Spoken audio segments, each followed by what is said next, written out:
Hello, I'm Caroline. This is Short Skirts and Sarcasm, and today's video is a list of books for people who don't like to read. And this is not my idea, this was my friend Kim's idea, so shout out to her. She said she would like to be credited, which I would have done anyway, but just like to be extra clear, Kim's idea. So I did a browse of some online listicles for people who, books for people who don't like to read, because I didn't want it to have a lot of overlap. And there were some books that came up repeatedly that I fundamentally disagree with, like Catcher in the Rye. They keep putting this on there, and I liked Catcher in the Rye. But I think if you didn't like reading and picked this one up, you would never read another book again. Catcher is a very specific flavor, and I think it's great to read as a teenager because it's really relatable and clever. But if you pick it up for the first time as an adult, and especially if you aren't a big reader, no. I don't think you would find that Holden has a lot of redeeming qualities that would make reading from his perspective enjoyable. So I mean, it's a great nostalgia book, but no. And I would also say the same thing about Perks of Being a Wallflower. It's a really relatable teenager book, but if you read it for the first time as an adult, it feels weird. And another book that came up a lot was Tuesdays with Morrie by Mitch Albom. And now I originally thought that this might be a good book for people who don't like to read. And then I gave it to my boyfriend for his birthday, and he doesn't like to read, so I gave it to him. And he said he would read it sometime in the next year when I gave it to him, and it's now been 6 years and he has not read it. It's on the shelf gathering dust. So maybe not that one. So I've compiled a list of other books that I think you would like to read if you weren't into reading that much. And as usual, it is in alphabetical order by title. So the first one is 100 Women I Know, Candid Accounts of Rape and Sexual Assault. So this is an intense one, and it's by, it's edited by Kezia Baird White and Phoebe Montague. But the reason I would say pick this up is, one, it's very informative. It's heavy, but it's informative, and it's also not too long. So even though the content is heavy, it's not overwhelmingly so. And also, everything in it is very short. And there are also pages with graphs, and so it feels multimedia, and it never gets boring, and you don't have to sit and read this book. You can read 2 pages and you're not going to interrupt any flow. And there's pictures and big quotes. So I would really recommend this just in general, but I think if you didn't like to read and you wanted to read something and you wanted to educate yourself about something, this is a good way to go. Similar thing is 7 Brief Lessons in Physics, and this is by a physicist whose name I've forgotten. His name is Carlo Rovelli, and it's translated by Simon Carnell and Erica Segre. And I think it was originally in Italian. And I listened to the audiobook of this, and at some point I would like to go back and sort of get a physical copy of this so I can go back and read essays. So it's essentially 7 essays about physics, but they're not boring, which was the point of this book. It's also really short. It's fewer than 100 pages. So this physicist guy was like, I'm gonna put some physics information into a small, easily digestible book. And this is another one where you don't have to sit down and read it. You can read one essay on it and then put it away, and there's no continuity you need to remember. And it's very easy to read, it's easily digestible, and he sort of talks about physics, and he has cool analogies, and it's a very easy read and also very informative. So if you didn't want to sit down with a 600-page fantasy book, then this might be for you. Next, I've got a YA book, which is An Abundance of Catherine by John Green. And this is my favorite John Green book, and I think the one that has loomed largest in my memory of his books, because I've read them all now apart from, I think, the most recent one he read, and also I haven't read Will Grayson, which I think he co-wrote with someone else. But I've read all the other ones. This one is my favorite. I think it's the best. It doesn't have the manic pixie dream girl tendencies that a lot of his other books have in them, and essentially this is about a like nerdy child prodigy genius 17-year-old guy who has a normal fun best friend. And the main guy, what's his name? His name is Colin. He only dates people named Catherine with a K. And he doesn't accept any people named Katie or Kitty or Kat or Catherine's with a C. They're all Catherine and they go by Catherine. They don't have any nicknames. And Catherine number 19, has just broken up with him, and he's really sad about it because he thought that she was the Catherine to end all Catherines. And so, do they go on a road trip? It's been a while since I've read this book, but he and his best friend go on a road trip and run into this girl named Lindsay and like become friends with her. And her mom, I think, runs a factory in the town, and she like her entire house is pink. And so, with like a lot of John Green books, there are a lot of funny exchanges and ridiculous setups and scenes, and so it's fun in that way. And what I really liked about it was that it had footnotes, but it's not like boring footnotes, they're fun footnotes. So you don't technically need to read them, but I would recommend them because they're fun footnotes.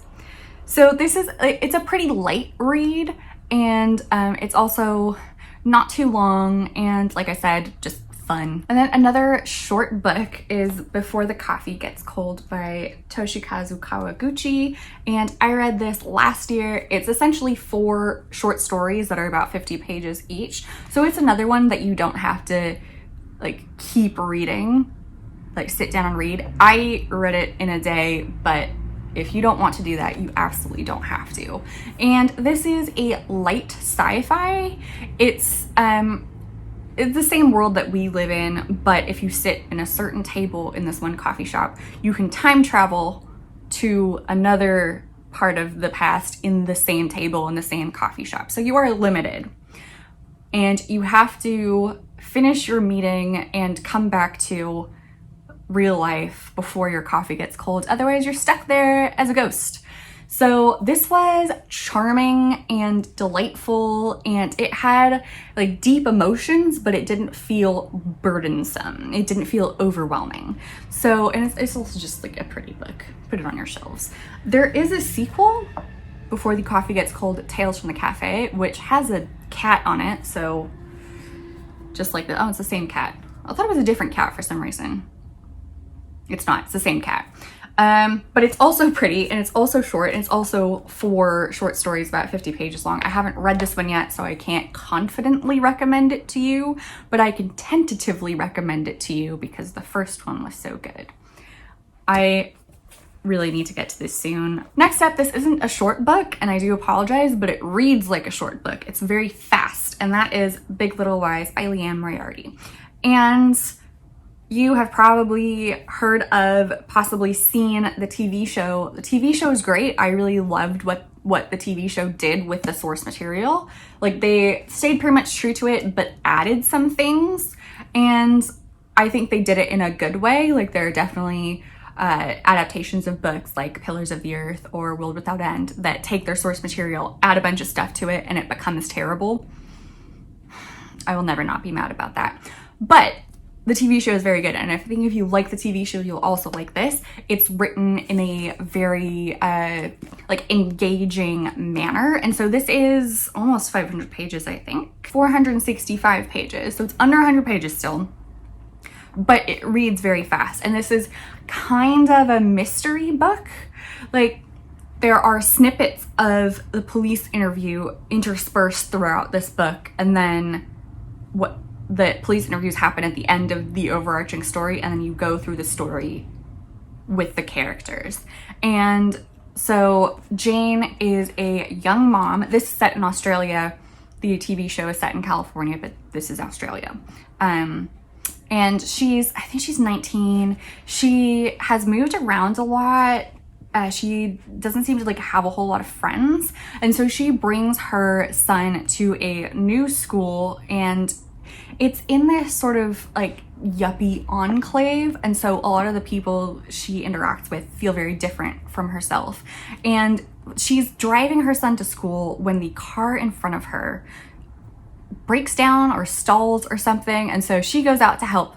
It turns out it's another mother with a daughter who is the same age as her son, and she helps them out. I think she drives them to school, or she helps them with a car. Either way, they become friends.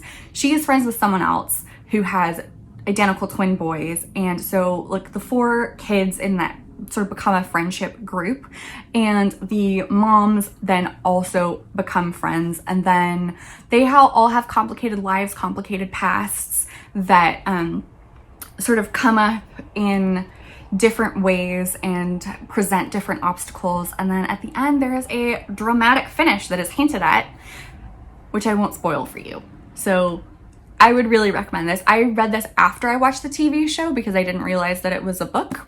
I was aware of Leanne Moriarty as an author, but I'd only known of her book, The Husband's Secret, which at that point I also hadn't read. I have read it now, and I also really like it, but not as much as I like this book. And then next I want to recommend Birdsong by Sebastian Faulks, and this is not super long. I think it's also 400 something pages, so it's under 500, but it's a heavy story about World War I. However, I think it is really beautifully told, and it has a lot of small, hopeful parts to it that keep the overarching story from being weighed down in tragedy.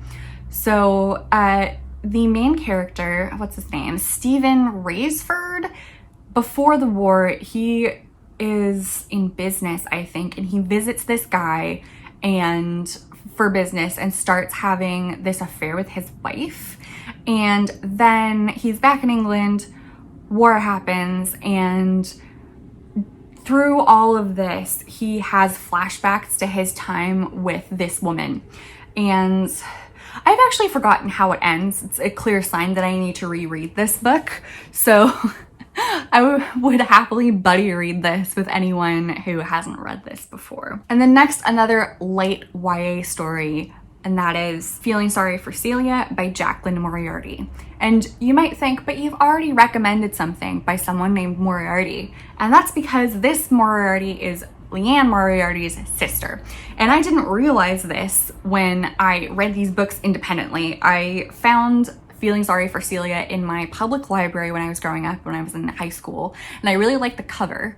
It's like, I think it's like someone on a tightrope, and then there's a crushed green M&M looking thing on it. And I was like, this is quite the cover. I would like to read this book, and it's so funny. It's all in letters, and a lot of them are from organizations that are like clearly not real, and they're criticizing the main character for what a sad excuse of a teenager she is, because she doesn't like put on gaudy makeup and go out and party. She's an introvert and has one friend who is so strange and basically keeps her world small on purpose because she's apprehensive about strangers, essentially. And so I read this book, and then at a later time got into Leanne Moriarty's books, like this one specifically, and I looked at the author's name and I was like, that's funny. The 2 like most memorable books I've read set in Australia have authors that have the same last name. Yeah, it turns out they're sisters. And they actually have another sister whose name I've forgotten, who also has written a book. So I will get to the 3rd Moriarty at some point, I'm sure. But Feeling Sorry for Celia. Celia is the main character's best friend. What's her name? Elizabeth. Elizabeth is the main character. Her best friend is named Celia. And Celia likes to go explore things and do things on a whim, and doesn't seem to be afraid of the things that normal people might be afraid of. And her mom is like very free thinking. For example, Celia has a brother, and her mom gets him like a drum set, and it's in the garden, and he'll like practice at 2:30 in the morning, and the neighbors will complain, and she's like, I'm letting my children grow and express their creative spirit or whatever. And so basically everyone thinks this family is totally weird, but Celia is Elizabeth's only friend. So at the beginning, Celia disappears. No one really knows where she is. No one's heard from her. Her mom is very nonchalant. She's like, oh yeah, Celia's off somewhere. She's doing something. I'm sure we'll hear from her at some point. Shrugs, and everyone else is going, Teenage girls don't often just disappear for no reason. And maybe we should think about if there was like a crime, if she's like run away, if someone has lured her away or done something to her or murdered her. And so Elizabeth in particular is getting very worried. She's getting very apprehensive. It's not the first time that Celia has disappeared like this. However, it's been going on much longer than all the other times, which are like 2 weeks tops. So in her quest to sort of find her best friend again, she starts to sort of branch out in her life, and then she also gets mysterious letters from someone on her bus, and she doesn't know from whom they are. And a lot of this book is like very funny. It's very lighthearted. Like it's very, very low stakes. Like I will tell you now, nothing bad has happened to Celia. Like she hasn't been murdered or kidnapped or anything. Everything in this book is very, very lighthearted. So I don't think there's any trigger warnings to add to this. But it was one of my favorite books when I was a teenager, and if it were easier to get a hold of, I would have reread it. But because I no longer live in the place where the public library had a copy of it, I can no longer read it. And it's not online on the libraries, and there's a Kindle version, but it's weird. I think I would have to buy it on like US Amazon. So I haven't. So at some point I would like to reread this book if I could actually get a copy of it. Another nonfiction book of essays, Men Explain Things to Me by Rebecca Solnit. This is also a short book. This is also, because it's a book of essays, not something that you have to sit down and like pour all your attention into for hours. You don't have to like remember things from a previous essay when you read the next one. So, and the topics are very varied. Very varied. So the first one is the essay Men Explain Things to Me, essentially the essay that coined the term mansplaining. And it is Rebecca Solnit talking about how she, a published writer, was minding her own business, and a man came up to her who was not in publishing at all and told her that he would be magnanimous and help her with her writing because he knew what the people really wanted and how to write things. And she pointed out that she knows how to write things because she's been published multiple times. And he was like, have you though? So that's the start. I think the second essay is about rape statistics. So if that is something you are sensitive to, skip that one. And like skipping that essay or any of the other essays that you might not want to read won't dampen your experience of the other essays. Like you don't need one to understand the other. And I think there's one about art, and there are like artist photography things at the beginning of each essay which tie in very well, and a lot of times will also like come up in the essay itself. So I think that layout is very clever and I would recommend it, and I would actually like to read this one again. This is me to like all of these books. I want to read this again. And then next I have Our Man in Havana by Graham Greene. This is, again, not a long book. It's a fiction book, and it's a classic like nuclear age story of this guy living in Havana. He gets approached to be like a spy essentially, but he's a vacuum salesman, and he was like, well, I don't know any shady people. And the spy agency is like, I'm sure you'll be fine. And he's like, okay then, and then starts making up fake reports. And then it sort of snowballs out of his control and starts off a real international incident. And so it's very subtly humorous. And it's also a very easy read. Like, the story is very engaging, the characters are interesting. I wanted to say delightful, but it's not really delightful. I can't think of the word I'm looking for right now. It's something, and I think you'd like it. So the exception on this list, I don't want to read this book again. I didn't like it. However, I think a lot of other people would like it. And that's Room by Emma Donoghue. Emma Donoghue's writing is really great. It flows beautifully, and she has a great like grasp on like imagery and words and conveying feelings. And so the reason I don't really like this book is that it has a child protagonist. I don't really like child protagonists. Inevitably, there's always like too much talk about poop with child protagonists. I don't know if this is just like a coincidence that every single book I read that has a child protagonist in it talks about poop and vomit too much. Or maybe that is all books with child protagonists. I don't know. But this child protagonist has an unconventional upbringing. He is 5 years old, and he has lived in this essentially like tough shed in this guy's back garden with his mom, who, when this story starts, I think is 24.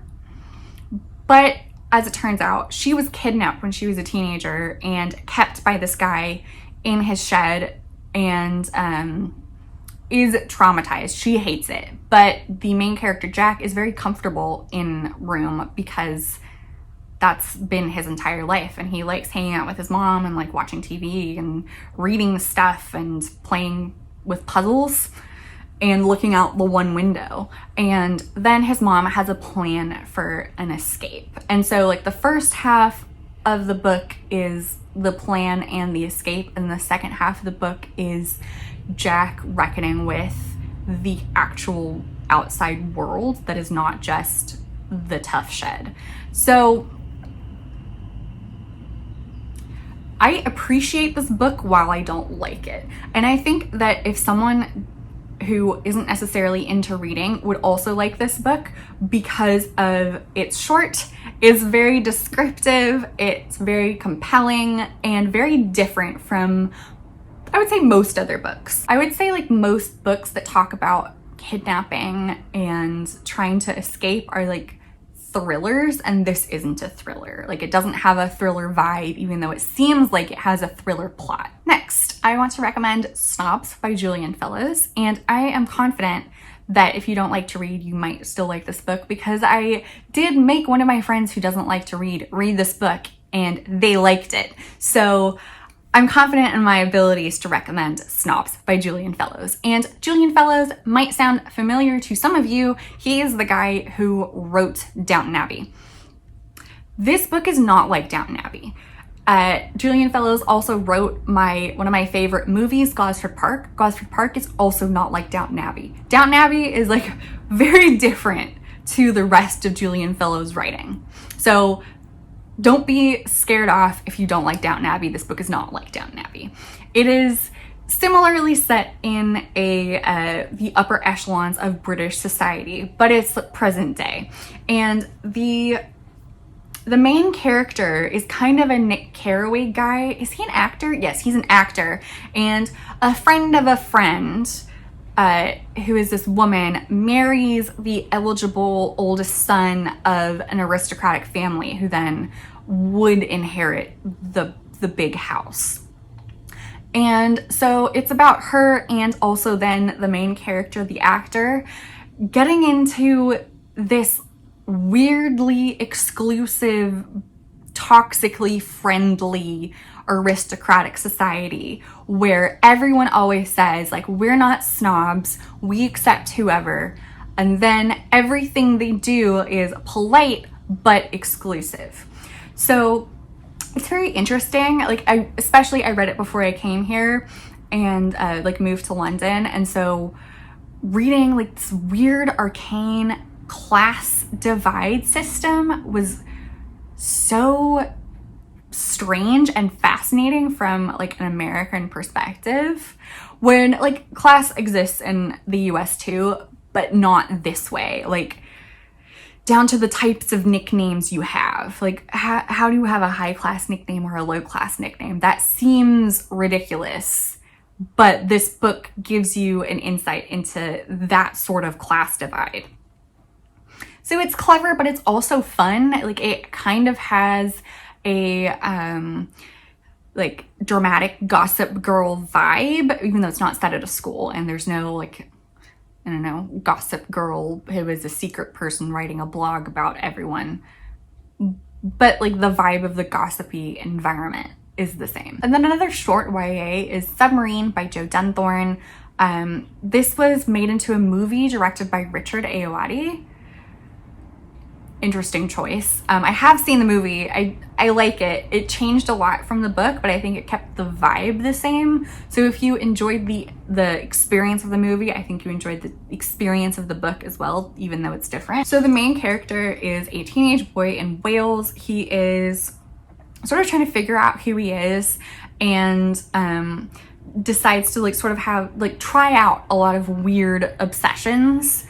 And eventually he decides his next weird obsession is going to be this girl, Jordana, at his school. And so they start this relationship. And so it's, I think, both of their first relationships. And so it's just them like trying to figure out how to be in a relationship, but also still be like individual weirdos. I've explained this badly. It's two weirdos in a relationship and it's entertaining and funny, but also has like more insight into more serious topics. And then my last recommendation is Three Men in a Boat, to Say Nothing of the Dog by Jerome K. Jerome.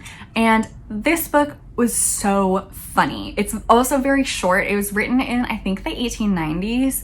And it's three men and who are friends and their dog who get in a boat and essentially like do a boat tour of the Thames and just get into a bunch of ridiculous problems along the way and like fall into the river, and the dog bites someone or eats something and like gets sick, and they're like, what do we do with this dog? So it's very, very funny, and I think it's free on Kindle because it's so old now. It has the same sort of vibe as the Jeeves and Wooster books, or like any books by P.G. Wodehouse. Obviously, P.G. Wodehouse writes after Jerome K. Jerome, and I think a lot of his inspiration is taken from Jerome K. Jerome's funny style. It's very much the same type of humor. So if you liked any of the P.G. Wodehouse books or the Jeeves and Wooster show, then I think you'd also like this book. So that's it. What to read if you don't like to read. Thank you to Kim again for recommending this video to me. It took me a while to really think about this, but I hope I've done well. And if you've read any of these, tell me what you liked about them or didn't like about them. That's fine too. And you can like and subscribe to this channel, and you can also follow me on social media. All the links will be in the description box, and I will see you next time. Bye guys.